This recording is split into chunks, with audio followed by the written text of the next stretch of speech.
మనం వరదరాజ స్వామి వారి దేవస్థానానికి వచ్చినమాట. వరదరాజ స్వామి ఏంటంటే ఇది కూడా ఒక దివ్య దేశం. దీన్ని ముమ్మూర్తి క్షేత్రం అని అంటారు అనమాట. చాలా పురాతనమైన టెంపుల్. స్వామి ఎంత హాయిగా పండుకున్నట్టు చాలా బాగుంటది.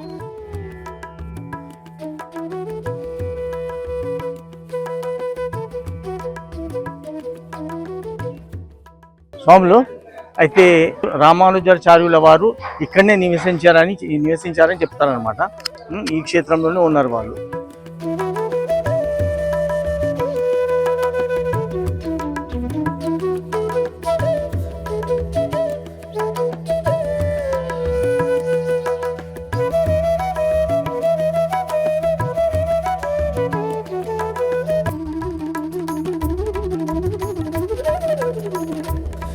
స్వాములు ఇక్కడ ఇంకొక ముఖ్యమైన విషయం, ఇక్కడ బంగారు బల్లి ఎండి బల్లి ఉంటుంది అన్నమాట. అయితే మనము పోయి దాన్ని టచ్ చేస్తే ఇక మనకు బల్లి మీద పడే ఉంటాయి కదా, దోషాలు ఉంటాయి కదా, బల్లి పడితే అదైతుంది, ఇది ఈడ పడితే ఇది అవుతుంది, అవన్నీ దోషాలు ఉంటాయి అన్నమాట. ఎవ్రీ 40 yearsకి ఒకసారి చూడండి అతి వరదరాజ స్వామి అనే స్వామి ఉంటాడు. అది బావిలో ఉంటాడు అనమాట.